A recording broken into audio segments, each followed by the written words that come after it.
It is my pleasure to welcome His Excellency Mr. Mohammed Irfaan Ali, President of Guyana. Your Excellency, you have the floor.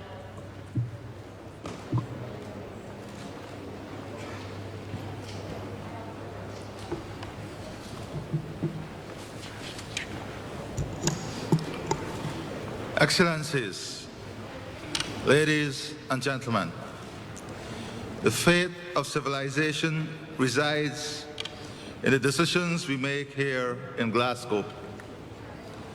The climate issue and crisis has given us an ultimatum.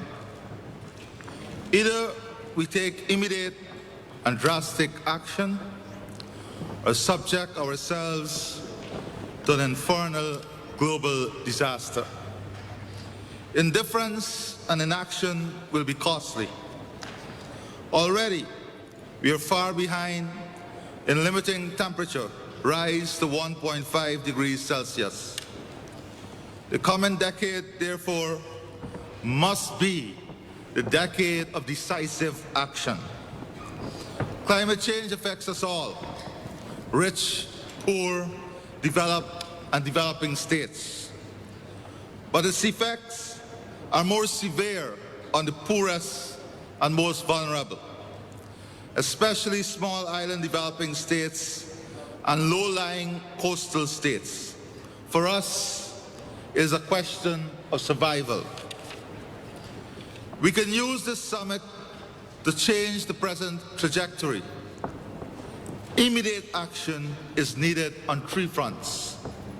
First, we must set more ambitious goals to reduce emissions, and we must honor to the letter those ambitions.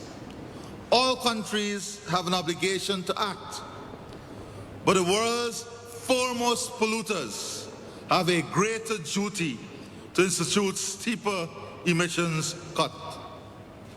Second, the pledge of US $100 billion per annum, made 1 decade ago, to support climate action must be met. Dishonored pledges are a recipe for disaster.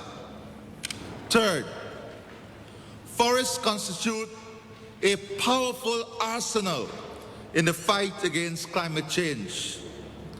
Forest-rich countries must be provided with the incentives necessary to keep their forests intact and to reduce deforestation and forest degradation.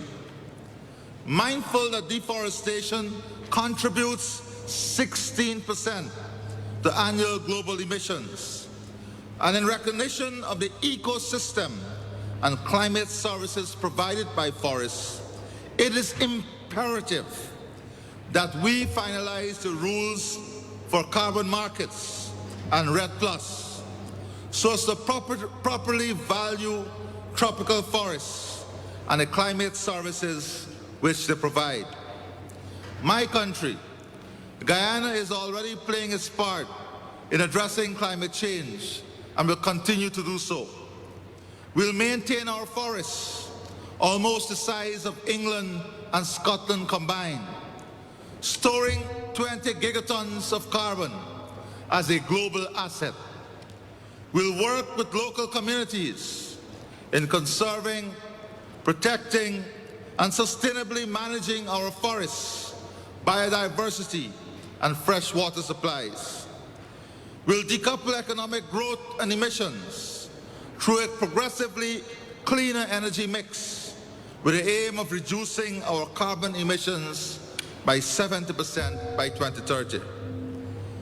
We'll invest in low-carbon opportunities for jobs, ecosystem services, social inclusion through an expanded low-carbon development strategy. We are at a historic moment in our civilization. History must not judge us as having only counted our losses. It must instead herald our effort to confront one of our planet's greatest threats, climate change. In this regard, Guyana is prepared to work with the international community for collective action. We support the position of CARICOM and are aligned with the Alliance for Small Island States, AOSIS, the Community of Latin America and Caribbean States, CELAC, the Letitia Pact, the Dhaka Glasgow Declaration, and the Glasgow Leaders Declaration on Forests and Land Use, among others. Though we recently became an oil producer, we support the removal of subsidies from fossil fuel production and advocate a strong global carbon price. Let future generations say, when it mattered the most, we made a difference. I thank you. Thank you, Your Excellency. It is my pleasure to welcome His Excellency Mr. Gitanas Nausėda, President of Lithuania. Your Excellency, you have the floor.